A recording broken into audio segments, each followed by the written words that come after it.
Just gonna bring this into the shop, start tearing it apart, pull the transmission, transfer case, and engine out. I swapped in this a couple years ago, ALH Volkswagen.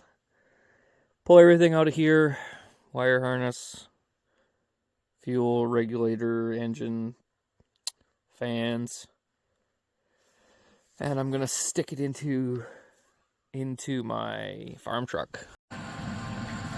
Let's see if this thing will start. It's got so much blow by. On the glow plugs.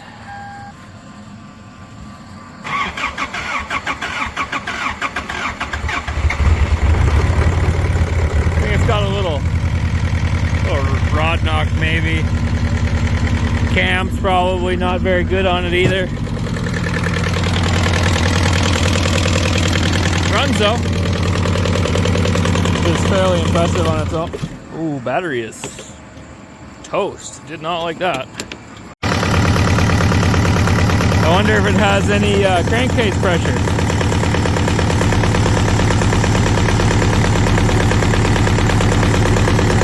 Oh yeah, seems good.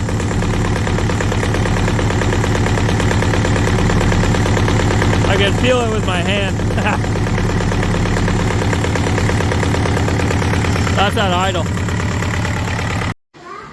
Time to unswap the TDI spot. Pull everything out of it that I want. The rest is going for scrap or marketplace or whatever. Rolled over Toyota.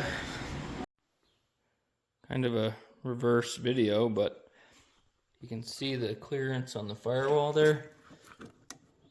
1/4 inch at the back. Lots of room everywhere else. This engine actually could be about 1 inch forward. After I got the mounts made, I realized that the transmission was actually 1 inch back. So it's actually further back by 1 inch or 1.5 inches than stock. Not for any other reason than I messed up. So, but it's fine. It worked really good. Engine back 1 inch with the transmission. Everything fit fine in the boots, but really it should be another 1 inch forward. This clearance here on the bottom is pretty tight. There's like 1/2 inch. Oh, of course I don't have my light with me, but 1/2 inch on the oil pan, and I clearanced it. The air conditioner, tons of room.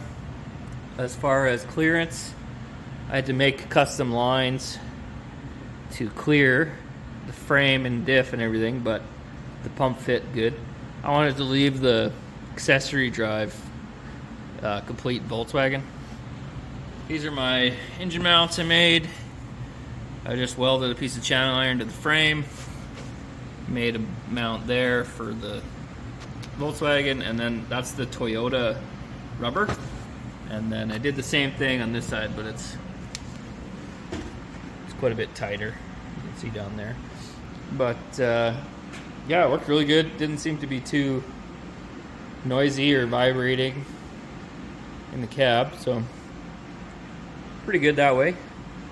But yeah, and clearance of your power steering pump, because it sticks out quite a ways.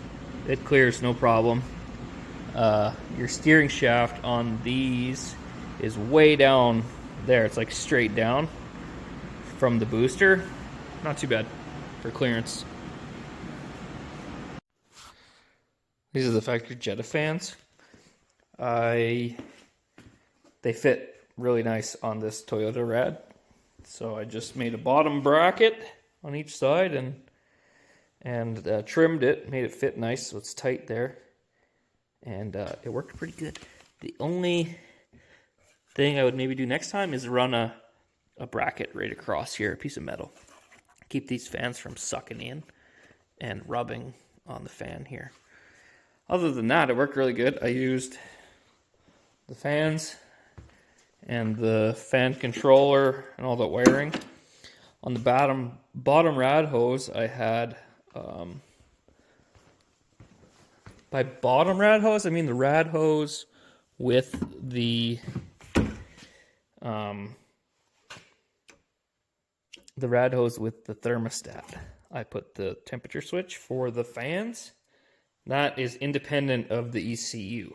So, but I could only get them to run on high. I couldn't figure out how to do one at a time, or because the AC comes on and you're supposed to turn one fan on with the AC, but I don't know. It worked anyway.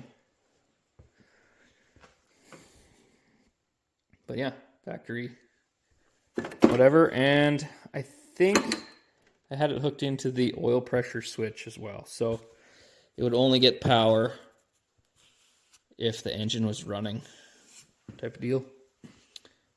And I think I had my fuel pump hooked up that way too. Possibly. I don't remember. It's been a couple of years since I did it. And this is all coming out. So this vehicle got totaled. But yeah. So she's coming apart piece by piece. Coming apart actually quite quickly. I've been working on it for like an hour. I feel like maybe 2 hours. 2 hours. And I'm just about ready to take the bell housing bolts out. That's about it. That's about all that's left. Pretty simple to work on. I used the factory Volkswagen power steering reservoir. The return is here, coming from the rack. Goes down to the rack, and then this is the feed for the pump, right up to the factory spot. And then the pressure just goes down to the rack. And to adapt it, I took it to my local co-op. They've got a hydraulic crimper. And I just cut it on the rubber on both Toyota side and Volkswagen side. And spliced it in. Just, yeah, put the same type of coupler on it, and or fitting or whatever. I guess like I could use like a AN style fitting as well, but yeah, super easy. Fit good. Nice tight up in there. To do the fuel system, I looped the vent evap portion, and this is a return line. This is the pressure line coming from the pump. I didn't do anything to the pump. I did take the filter and drill a bunch of holes in it, so it's no longer in use. And then I just used the Volkswagen filter setup and clear lines. And then I had the regulator set up to drop it down to 12 psi, give or take. And yeah, I just made a mount for the filter to go on there and fit right here. Really nice. And then you could still have that clear line to your pump, so you can see if you're getting good diesel or not. And it seemed to work good. And I also ran it for a while with no regulator, and I just had a T and a line going back to sump, and then I had a hose clamp pinching it to give it a little bit of restriction. I wanted to use this 4runner transmission and transfer case because you can start in 4 low and then like go to 3rd gear 4 low, put the transmission or transfer case in 4 high or 2-wheel drive or whatever, and then go back to 1st while you're moving. You don't have to stop to switch it out of 4-wheel drive or 4 low. The Chevy transmission transfer case, on the other hand, you need to be stopped to switch out of 4 low. And I found that really nice, pulling a trailer with this thing. You could start out in 4 low, get up 3rd, 5th gear, and then just drop it 2 or 3 gears on the fly, and throw her in two-wheel drive and away you go.